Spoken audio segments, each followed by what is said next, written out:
Նոյեմբերի 1-ից բոլորս պետք է հայտարարագրենք մեր եկամուտները։ ՊԿ օրենքում կատարել է որոշ փոփոխություններ, ըստ որի, եթե քաղաքացին հայտարարագիր չի ներկայացնում, այն կլրացնի հարկայինը, բայց պատասխանատվությունը մնում է քաղաքացու վրա։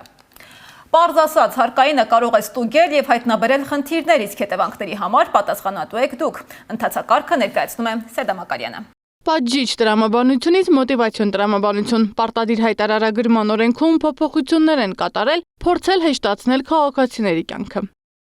Եթե քաղաքացին գտնում է, որ պետական եկամուտների կոմիտեի կողմից տեսանելի տեղեկատվությունից բացի, այսինքն աշխատավարձեր, նման այլ եկամուտներ, ինքը որևէ այլ եկամուտ չունի եւ փաստացի ավելացնելու բաներ չունի, ինքը կարող է պարզապես մուտք չգործել անգամ այդ համակարգ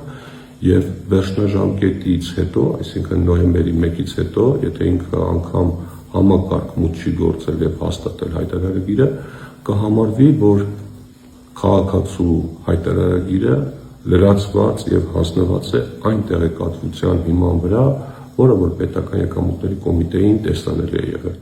Իշխող պատգամավորի պնդմանը հակադարձում են մասնագետները, նրանց խոսքով օրենքում կատարված փոփոխությունը ավելի է բարդացնելու քաղաքացիների կյանքը։